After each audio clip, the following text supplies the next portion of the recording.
that. So combing together a long list of things I've worked on, you know, from organics and permaculture, small business to big business, to working on business networks for ethics and the environment, like the New Zealand Environmental Business Network, which became the Sustainable Business Network, to working on permaculture systems, to working on alternative currencies, to working on community currencies, a whole range of alternatives to creating our own money overnight to replace the other six system as it falls apart. The big thing is that if things fall over suddenly tomorrow, there is no plan B. I rang the head of the Auckland Regional Council and said, okay, 3 days, you tell us to be prepared for 3 days. Well, I said, what if it's 3 weeks or 3 months? He said, we don't have that plan. Central government, well, they're morally defunct, you know. People think it can't happen. Like Enron, one day people turned up to one of the biggest companies in America, and it was gone. And lots of people knew it was fragile. I talk to people who work in senior government positions, in corporate positions around the world. They all know what comes next, a lot of them. Most people choose not to think about it. So what are we going to do here in this wonderful place, this well-endowed little ark called New Zealand, the day after the oil stops, or the electronic banking stops, or the financial system collapses, or, you know, it's a very volatile world and we can't count on all these things. What are we going to do? Well, we're going to go to a thing that I'm setting up called the Bank of Real Solutions.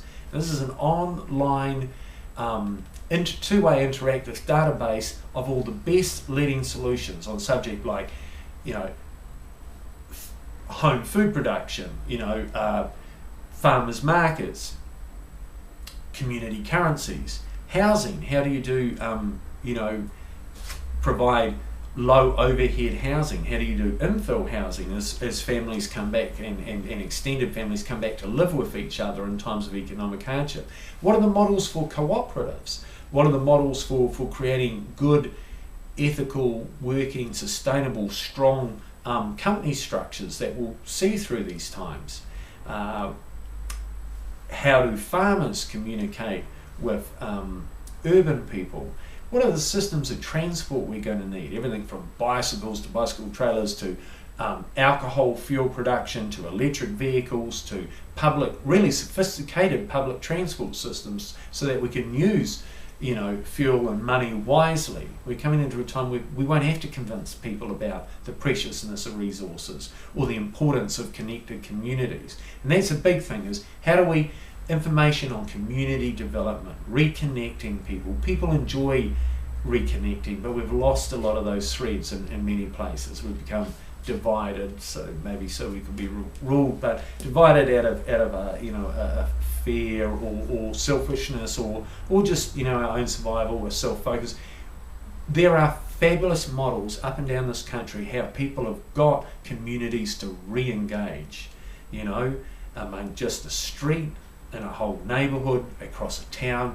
We want to make those things available to New Zealanders so that they can use them now to improve their society, their impacts on their environment and their economy, so they can use that now, and so they essentially have it if desperate times come upon us and we need to know what to do so we do not fall into chaos in the absence of any proper government leadership, which I assure you it's not there. Because they haven't invested their time or energy into doing it. We're going to back up this internet database of all these solutions and more, and there's a fabulous range of things about food, or fabulous food production that you can do in any urban community, about, you know, energy systems, about new employment creation, fixing social problems, about embracing the new technologies. Those things we're going to make available through the Bank of Real Solutions internet site, and we're going to have prizes for people uploading their information and for innovation and thinking through problems, you know, outthinking the problems because we can. Every problem is, or most problems are solutions waiting to be born. All these different things are pulled together now into the Bank of Real Solutions, and that's what we want to be offering to New Zealanders. And we're building a team in an office to work day and night to be bringing forward the working models, the living models, the best practice, and that's benefit to us in good times or bad, that we can move in the direction we want to, and support the type of business we want to support, and bring the values and ethics that we want into our world, and create a sustainable, creative, fun, exciting future. Why not? Thank you.